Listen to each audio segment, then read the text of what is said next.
Hi friends, நம்ம பார்க்க போகிற திரைப்படம் ஹம் ஆப்கே ஹை கௌன். இந்த படம் வந்து பார்த்திங்கன்னா 94 இந்த படம் வந்திருக்கு. இந்த படம் மறுபடியும் இப்போ சென்னையில் ரிலீஸ் ஆகிருக்கு. ஆஃப்டர் 30 இயர்ஸ் இந்த படம் வந்து பார்த்திங்கன்னா ஒரு வித்தியாசமான ஒரு ஹிந்தி படம்.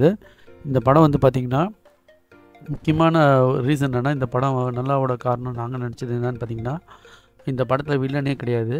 ஒரு ஃபேமிலியோடு பார்க்க வேண்டிய ஒரு மூவி. இது சினிமாஸ்கோப், அப்போ ஈஸ்ட்மன் கலர் கோடாக் சினிமாஸ்கோப்புன்ற இது. ஸோ பெரிய லெங்க்த்தான மூவி வேறு இது. ஸோ இந்த படத்தை இயக்குனது வந்து பார்த்திங்கன்னா சூரஜ் ஆர் பர்ஜாட்டியா. ரைட்டிங் வந்து பார்த்திங்கன்னா சூரஜ் ஆர் பர்ஜாட்டியா தான். இப்போ இதில் மியூசிக் வந்து பார்த்திங்கன்னா பிரதானமாக இருந்தது. அந்த மியூசிக் வந்து என்னென்னு பார்த்திங்கன்னா ராம் லக்ஷ்மண்ன்றவங்க பண்ணியிருக்காங்க. ஸோ இப்போ நடிக்கிறவங்களை பற்றி பார்த்துடலாம்.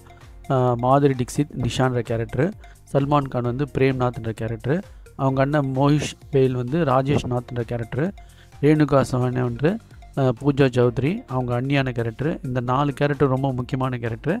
அப்புறம் பார்த்திங்கன்னா இந்த ராஜேஷ் நாத்துக்கும் பிரேம்நாத்துக்கும், அதாவது சல்மான் கானுக்கும் அவங்க அண்ணனுக்கும் வந்து அனுபம் கேர் வந்து சித்தார்த் சௌத்ரின்னு அப்பாவாக இருப்பார். இவங்களுக்கு சம்மந்தி வந்து கைலாஷ் நாத்னு ஒருத்தப்பார், அலோக்நாத். அவங்க ஒய்ஃப் வந்து மிஸ்ஸஸ் சௌத்ரி ரீமா லாகு. இவங்க தான் முக்கியமான கேரக்டர். அப்புறம் சதீஷா அவங்களாம் நடிச்சிருக்காங்க. இர்மானி ஷிவ்புரி அவங்க அது மாதிரிலாம் நடிச்சிருக்காங்க. நீங்கள் வந்து இந்த வீடியோ பிடிச்சிருந்தால் லைக் பண்ணுங்கள், ஷேர் பண்ணுங்கள், சப்ஸ்கிரைப் பண்ணுங்கள். இந்த படம் வந்து நான் வந்து இந்த படத்துக்கெலாம் ரிவ்யூ பண்ணுறது தமிழில் தான் பண்ணுவேன், எந்த லாங்குவேஜாக இருந்தாலும். ஸோ நீங்களும் அப்டேட் பண்ணிங்க, நோட்டிஃபிகேஷன் பண்ணிங்க, சப்ஸ்கிரைப் பண்ணலாம், நோட்டிஃபிகேஷன் பண்ணிங்க. என்னோடய வீடியோலாம் நீங்கள் வந்து ஆட்டோமேட்டிக்காக உங்களுக்கு வந்துடும். ஸோ இந்த படத்தில் வந்து பார்த்திங்கன்னா ஹைலைட் ஆனது படத்தோட கதையை விட ஃபஸ்ட்டு பாட்டு. இந்த படத்தில் வந்து 15 பாட்டுக்கிட்ட வரும். ஸோ அதில் வந்து நான் ஒன்று லைட்டாக ஒரு பல்லவி மட்டும் லைட்டாக பாடி கட்டுறேன். திக்தன திக்தன திக்தன ஹாஜி அப்படி ஒரு பாட்டு. ஹம்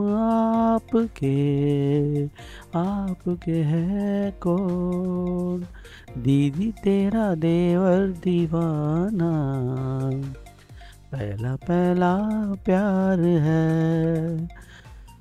சம்தி சம்தன் அப்படின்னு ஒரு உதித் நாராயண் பாடுவார்.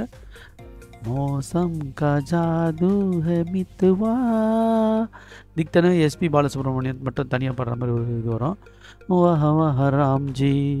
இது மோஸ்ட்லி நல்ல காம்பினேஷனான்னு பார்த்தீங்கன்னா லதா மங்கேஷ்கரும் நம்ம கிரேட் லெஜண்ட் எஸ்பி பாலசுப்ரமணியம் தான் அதை வந்து பாடியிருப்பாங்க. எஸ்பிபி தான் பாடியிருப்பாங்க. அது ஒரு பெரிய ஹைலைட்டு. அப்புறம் பாபுல் ஜோ தும் சிக்காயான்னு ஒரு சோகமான பாட்டு. ஆமாப்புக்கே அது பேரா வரும். அப்புறம் பார்த்திங்கன்னா முஜ்சே ஜுதாகர் அப்படின்னு ஒரு பாட்டு வரும். மாயனே மாயன் அப்படின்னு லதா மங்கேஷ்கர் பாடுறது இருக்கும். அப்புறம் சாக்லேட் லைம் ஜூஸ் அப்படின்னு ஒரு பாட்டு.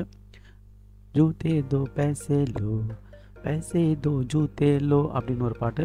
லோ சல்லி மே, கிட்டத்தட்ட நான் ஒரு 15 சாங்ஸ் சொல்லிட்டேன்னு நினைக்கிறேன். ஸோ இந்த பாட்டுங்க எல்லாமே வந்து பார்த்திங்கன்னா நம்ம கிரேட் லெஜண்ட் எஸ்பிபியும் லதா மங்கேஷ்கரும் பாடின ஒரு சாங்ன்றது பெரிய ஹைலைட்டு. இந்த படம் வந்து பார்த்திங்கன்னா நாங்கள் தேட்டருக்கு போகும்போது ஃபேமிலியாக வந்திருந்தாங்க.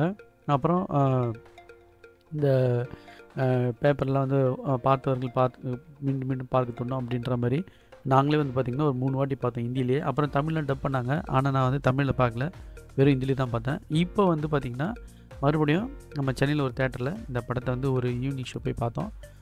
சூப்பராக இருந்தது. அந்தளவுக்கு அதாவது முன்ன பார்த்தது இப்போ பார்த்தா ஒரு லேகிங் மாதிரி இருந்துச்சு. அது கொஞ்சம் லாங்காக இருந்ததா, படம் லென்த்தியாக இருந்ததா அப்படி தோணுச்சுன்னு நினைக்கிறேன். ஸோ இப்போ இந்த படத்தோட கதை வந்து பார்த்திங்கன்னா பிரேம் நிஷா, அதாவது பிரேம் நிவாஸ்ன்ற ஒரு வீட்டில் வந்து பார்த்திங்கன்னா அவங்க எஸ்டேட் வச்சுருப்பாங்க, பிஸ்னஸ் மேனு. அவங்க அண்ணனுக்கு வந்து பிரேம் வந்து பொண்ணு பார்க்க போவான். பொண்ணு பார்க்க போகும்போது அங்கே இருக்க அவங்க தங்கச்சி, அந்த அண்ணியோட தங்கச்சியை இவனுக்கு பிடிச்சிரும். அப்போ லவ் பண்ணுவாங்க. அப்போ அந்த லவ் பண்ணும்போது வர இதுதான் இந்த படத்தோட கதை. இவங்க வீட்டில் போய் பொண்ணு பார்க்குறது, அப்புறம் அந்த பொண்ணு வந்து இவங்க வீட்டை தங்குறது, அப்புறம் லவ் இது ஆகும்.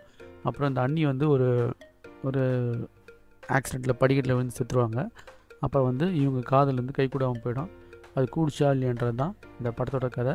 இது லெங்க்த்தியாகவும் மியூசிக்கல் மூவியாகவும் இருக்கும். கடைசியில் இவங்க சேர்த்து வைக்கிறது ஒரு குட்டி நாய் தான். அது அப்படி ஒரு இது இருக்கும், சென்டிமெண்ட்டான கிளைமேக்ஸு. இது வந்து ஃபேமிலியோட இப்போ கூட யாராவது பார்க்கலாம், நீங்கள் பார்த்து என்ஜாய் பண்ணலாம். லாங்குவேஜ்க்கு சப்டைட்டில் நீங்கள் வச்சு யூஸ் பண்ணி பார்த்துக்கலாம். இது ஒரு நல்ல படம் ஃப்ரெண்ட்ஸ். ஸோ கண்டிப்பாக மிஸ் பண்ணாமல் ஃபேமிலியோட பார்த்து நீங்களும் என்ஜாய் பண்ணுங்கள். Thanks friends.